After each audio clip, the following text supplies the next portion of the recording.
12월 한겨울에도 푸른 잎을 뽐내는 나무들 사이 다짜고짜 나뭇잎을 따먹는 사람들, 대체 지금 뭘 하시는 건가요? 아니 그 이파리 그냥 드셔도 돼요? 그러면 좋은 황칠나무 잎은 먹어도 굉장히 맛이 있고요. 황칠나무라고요? 이름도 생소한 황칠나무. 하지만 아는 사람들 사이에선 없어서 못 먹는다는 이 귀한 나무. 특히 우리나라 남단에서 자라는 황칠나무는 주변 나라에까지 그 소문이 퍼져 2200년 전 진시황도 현재 요거까지도 사로잡았다는 전설의 나무인데, 진시황도 반하게 한 황칠나무, 그 정체가 궁금하다. 황칠을 누구보다 사랑한다는 한 주부님. 주방에서 뭔가를 열심히 담으시는데 말린 약재 같은 이건 도대체 뭔가요? 황칠 잎이랑 가지를 말려서 물에 끓여 먹을 수 있는 거예요.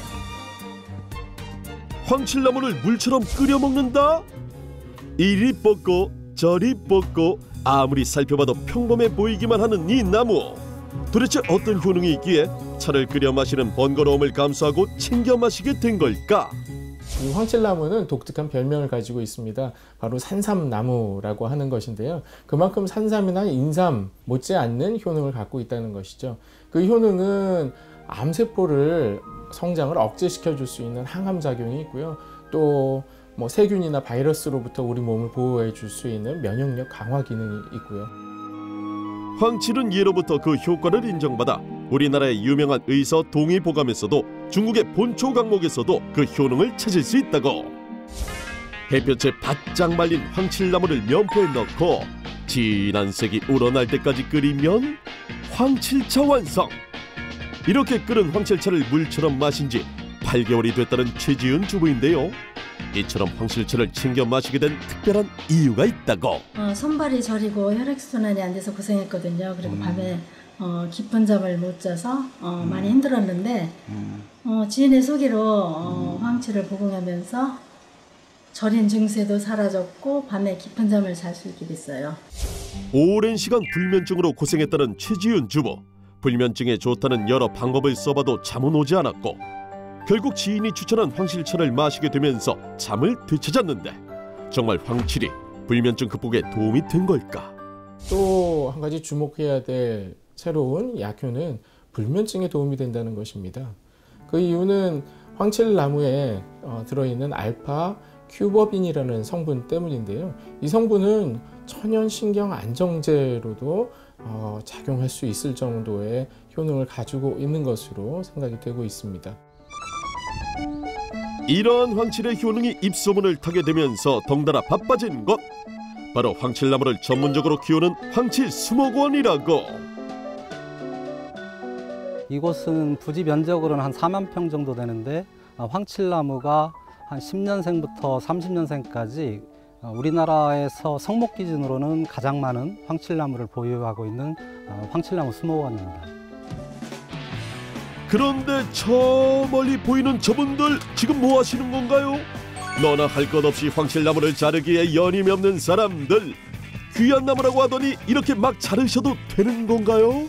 황칠나무 이제 가지치기를 하고 있는데, 이렇게 친 가지들을 모아서 파쇄를 하고 그다음에 세척을 하고 이렇게 추출하는 과정을 거쳐서 다양한 제품을 만드는 데 활용이 되고 있는 거죠.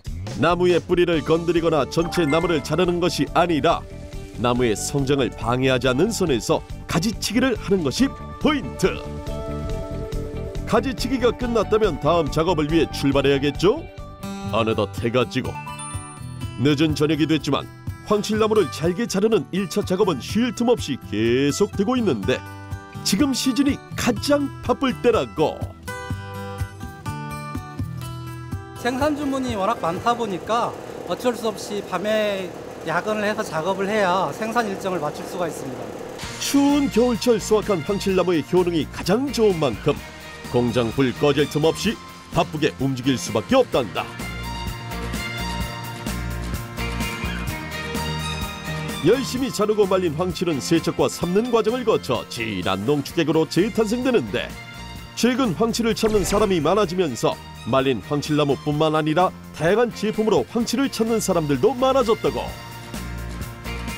하반기 들면서 황칠에 대한 입소문이 굉장히 빨리 퍼지고 그리고 알려지고 있습니다. 그러면서 매출도 신장하고 있는데요. 작년 대비 하반기를 보면 한 2.5배 정도는 충분히 달성하고 있습니다. 다양한 상품으로 무한 변신 중인 황칠. 우리나라뿐만 아니라 중국 시장까지 진출하며 그 인기가 날로 높아지고 있는데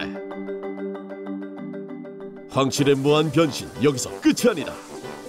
황칠 마니아 최지윤 주부가 알려주는 황칠의 다양한 활용법. 생선과 육류 등 다양한 요리를 만드는데도 황칠은 절대 빠질 수 없다고. 도대체 어떻게 쓰이는 건가요? 그 고기의 잡냄새나 누린 냄새를 사라지게 해줄 뿐더러 생선 같은 경우는 비린내 때문에 먹지 못한 사람이 많거든요. 근데 생선의 비린내도 제거하고 고기를 요리할 경우 고기의 연한 맛을 우리가 맛볼 수 있어요. 황칠로 차린 푸짐한 한상, 맛도 좋고 영양도 풍부하니 도전해볼 만하겠죠?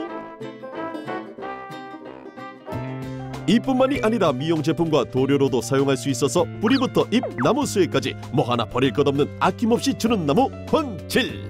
제가 황칠 사업을 시작하게 된 계기는 다산 정약용 선생님의 황칠시를 읽으면서 마음을 굳히게 됐는데요.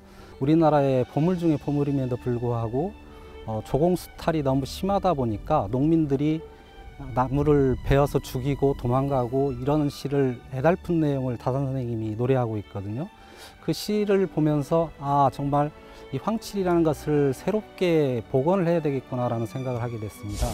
산삼나무라 불릴 만큼 뛰어난 효능으로 옛 선조들에게도 인정받았던 황칠나무. 하지만 그 특별함으로 인해 백성을 수탈하는 원인이 돼 사라질 위기도 있었다고. 다시금 옛 명성을 되찾아 우리나라를 대표하는 보물나무가 되길 기대해본다. 황칠나무는 우리의 잃어버린 역사이자 보물나무입니다. 저희는 중국 황제의 권위를 상징했던 황칠나무를 회복함으로써 우리의 자긍심을 회복하고 미래의 건강산업을 선도함으로써 고려인삼에 이어 세계 속의 황칠이 되는 것을 목표로 하고 있습니다.